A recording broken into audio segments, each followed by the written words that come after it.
But இதுக்கு முன்னாடி நீங்க நடத்தின ரெஸ்டாரண்ட் வந்து உங்களுக்கு நஷ்டமாச்சுன்னு சொன்னீங்களே? ஆமாங்கம்மா. எதுல நஷ்டமாச்சு? மழை பெஞ்சிட்டு வச்சுங்க, நம்ம நல்லா சாயந்தரம் நல்லா வியாபாரம் பண்ணுவோம். 3 இடு இட்லியை ஊத்தி அடிக்கி எந்தாண்ட வச்சுட்டு இட்லி பானை மட்டும் வெந்நீர்ல கொதிச்சுட்டு இருக்கும் மேம். அது ஒரு ட்ரிக் மேம். இட்லி எடுத்துட்டு போனாங்க ஏற்கனவே, ஆனா வெந்நீர் போட்டு வெந்நீர் மட்டும் ஆவி வந்துகிட்டு இருக்கும். ஆவி பறக்க இட்லின்னு கொடுப்பாங்க, பார்த்தா சுடு தண்ணியில வைக்கிற இட்லி. இட்லி அவசரத்துக்கு இது வந்து 10 பேர் வந்துட்டீங்கன்னா நாங்க இட்லி கொடுக்க முடியாதுல்ல. இட்லி வந்து எடுத்து வச்சிருப்போம்.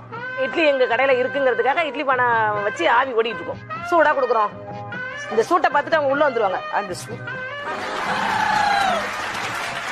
நாங்க வைக்க போறது 6 இட்லி.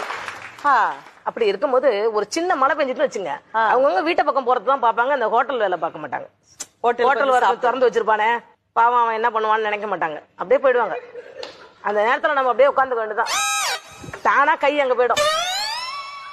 ஐயோ, மல்லிகை கடைக்காரனுக்கு சாயந்தரம் கொடுக்கணுமே, என்னடா பண்றது? மாஸ்டர் வந்து நிப்பாரு, கரெக்டா கையை கட்டிட்டு நிப்பாரு, சம்பளம் கொடுங்கன்னு நிப்பாரு. என்ன செய்யறது? தரமான ஹோட்டல் வேற பேர் வச்சாச்சு. இந்த புரோட்டாவை நாளைக்கு சூடு பண்ண முடியாது, என்னடா பண்றது அப்படின்னு நினைச்சிட்டே இருப்பேன். நல்ல திருநள்ளாறுல இருந்து வந்து ஒரு வேன் வந்து நின்னுதுன்னு வச்சுக்கோங்க, எல்லாரும் சுறுசுறுப்பாயிடுவோம்.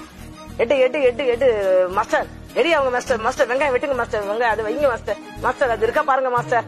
கரண்டி போட்டு அப்பதான் குழம்பு ஆட பணிஞ்சு போயிருக்கும். அந்த குழம்பு கிண்டிட்டு விட்டுருப்பாரு, ஏன்னா அது குழம்பு சூடு ஆறி போயிருக்கும். மாஸ்டர் ரெடியா இருங்க. உடனே கொத்து புரோட்டா போடுற மாதிரி அவர் குத்தி காட்டுவாரு, இங்க ஒரு ஹோட்டல் இருக்கு. வீட்டுக்கார கூப்பிட்டோன்னா இல்லையா, மாஸ்டர் கூப்பிட்டே இருப்பேன். ஒரு தொழில் வச்சு நடத்துறதுலாம் ரொம்ப கஷ்டம். 12வது வரைக்கும் தான் படிச்சிருக்கேன். வீட்டுக்காரோட ஒரு சண்டை, அவரோட சம்பாத்தியத்தெல்லாம் நம்ம தின்னுகிட்டு இருக்கோம். நம்ம குடும்பத்துக்கு ஒண்ணுமே செய்யல அப்படின்னு நினைக்கிறோம்னு வச்சுக்கோங்க. அந்த நேரத்துல நமக்கு தன்மானம் எங்க கொண்டு நிப்பாட்டுங்கிறீங்க? இட்லி கடையை தான் நிப்பாட்டும். ஒரு இட்லி பானை இருந்தா நம்ம குறைச்சிக்கலாம். அப்படியே நேரா ரூட் அங்கதான் போவோம். நமக்கு தெரிஞ்ச ஒரே தொழில், நல்லா சமைக்க தெரியும். ஆனா உங்க கணவருக்கு தெரியாமலே இந்த தொழில ஆரம்பிச்சிருக்கீங்க. ஆமா. அவரு மிலிட்டரியில இருக்கும்போது நான் என்ன பண்ணிட்டேன், எங்க அப்பாட்ட, எப்பா தம்பிங்க 2 பேருமே வேலைக்கு போலப்பா, நீ நைசாப்ல வந்து ஒரு கடையை பிடிப்பா, ஏதாவது ஒண்ணு பண்ணுவோம். நான் சும்மா தான்ப்பா உட்காந்துருக்கேன், பண்ணுவோம்ப்பா அப்படின்னு. முதல்ல இல்ல, இவரை கேட்காம நான் நகையை எடுத்து கொடுத்துட்டேன்.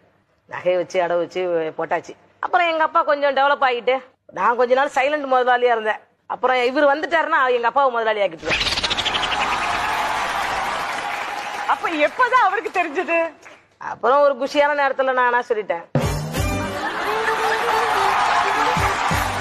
அப்படிதான் சொல்லிடுவோம். அதே முடிஞ்ச வரைக்கும் மெயின்டைன் பண்றது. அவர் குஷியா இருக்காருன்னு தெரிஞ்ச போது நம்மகிட்ட இருக்க வேட்டை உடைச்சிடலாம்ல. அப்ப அவர் என்ன சொன்னாரு? ஒன்னும் சொல்ல முடியாது, அதான் குஷியான நேரமாச்சு. அவர் ஒண்ணும் சொல்லல. ஒன்னும் சொல்லுங்க. சரி. அப்புறம் கடன் ஆச்சு கடையில, அதுக்கு ஒண்ணும் சொல்லலையா? இல்ல கடன் ஆகும். உடனே நான் வந்து அவரு அனுப்புறாருல, அதுல நகையை போட்டுருவேன். ஒரு 2 நாள் கடை கட்டி போட்டுட்டு வாசல் நின்றுட்டு சொல்லிட்டு இருப்பேன், இன்னைக்கு மாஸ்டருக்கு லீவ் ஆன வர முடியலையா பாருங்க, அந்த ஆள் வராம நமக்கு தலைவலியா இருக்கு அப்படின்னு போய் சொல்லிட்டு இருப்பேன். ஆனா என்னட்ட முதல்ல இல்ல, ஆனா நான் சொல்றது மாஸ்டர் தலையில. ஓ அப்படி. மாஸ்டர் ஊருக்கு போயிருக்காராம், அவங்க வீட்டுல ஏதோ விசேஷமா, அதனால கடையை மூடிருக்கேன் அப்படின்னு சொல்லிட்டு இருப்பேன். அதை போட்டு உள்ள போட்டு ஃப்ரெஷ்ஷா கடை தப்பேன். வாங்க மாஸ்டர், வாங்க குளிச்சுட்டு வந்துங்க. அப்படியே குளிச்சுட்டு வந்துங்க. அப்படியே அவர் என்கரேஜ் பண்ணிட்டே இருப்பேன். சாயந்தரம் குளிக்கிறாரா இல்லையா, மாஸ்டர் பட்டையை போடுங்க. நான் கொஞ்சம் திறமைசாலி மேம். அதெல்லாம் ஒரு நல்ல ஒரு கலை தான். அதை விட ஒரு முக்கியமான ஒரு வேலை செய்வேன் மேம் நானு. என்ன சொல்லுங்க? கடை ஓடாத அப்புறம் அதனாலதான் பாக்குறேன். சாம்பார் தீர்ந்து போயிட்டே அப்படின்னு வச்சுக்கோங்க, என்னடா பண்ணலான்னு திருன்னு முழிப்பேன். மாஸ்டர் என்ன செய்யலான்னு கேட்டீங்கன்னு வச்சுக்கோங்க, அவர் உடனே சொல்லுவாரு, சால்னா அப்படியே இது பண்ணி விடுங்களாங்க அப்படியே மிஸ் பண்ணிட்டு அப்படியே தால்சாவையும் சாம்பாரையும் ஒண்ணு சேர்த்து கடப்பான்ட்டுருவேன். ஓடு அப்படிலாம் செஞ்சிருக்கேன் மேம். சமயோதிக புத்தின்னு நான் அதுக்கு பேர் வச்சிருக்கேன். என்னை பொறுத்த வரைக்கும் நான் வந்து நஷ்டமாகாமையும், அவங்களுக்கு சுவைப்படையும், அவங்க மனம் நோகாமையும், அவங்கள நான் தப்பு பண்ணிட்டேங்கிற மாதிரியும் காட்டிக்காம என்ன பண்ண முடியுமோ அது வரைக்கும் போகலாம், தப்பு இல்ல. அப்படி நடந்துக்குவேன் மேம். நான் பெரும்பாலும் அப்படித்தான். ஆனா சிரிச்சுக்கிட்டே தமிழ்நாட்டுல எல்லாருடைய ஹோட்டல் ரகசியங்களும் சொல்லிட்டீங்க. ஆமா, அப்படிதான் செய்யலாம். எல்லாரும் ஹோட்டல்ல போய் சாப்பிடணும் அப்படியே யோசிக்கிறோம். ஆவி வருது, அதுக்குள்ள என்ன இருக்கு? இப்ப நீங்க ஹோட்டல் கோடீஸ்வரி அப்படிதான் இருக்க போதா?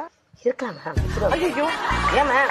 வெறும் ஆவி பறக்கிறதுக்கு என்னத்துக்குங்க ஹோட்டல் கோட்டீஸ்வரி? அப்படிலாம் இல்லம்மா. அது வந்து நம்ம நட்டம் ஆகுறோங்கிற நிலைமை வரும்போது சமாளிக்கக்கூடிய பிரச்சனை.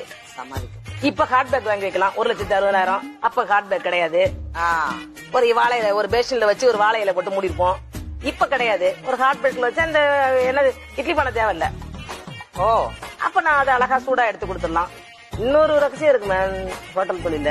ஒரு ஈடு தான் இட்லி ஊத்துவாங்க, அப்புறம் எல்லாம் தோசை தான். ஏன்னா தோசை விலை வேற, இட்லி விலை வேற. அதனால இட்லி இருக்கான்னு கேட்டாங்க வச்சுங்க, நிறைய இருக்காது போல இருக்க அப்படின்ட்டோம்னா சரி 2 இட்லி வச்சு ஒரு தோசை ஊத்துங்கம்பாங்க. ஒரு தோசை 20 ரூபா ஆயிடும், இட்லி 5 10 ரூபா. இட்லி பசி அடைக்கிறோம்ல, அதனால இட்லியை விட்டுட்டு சும்மா அது பேருக்கு பொழைச்சுக்குவீங்க. பொழைச்சுக்குவேன்.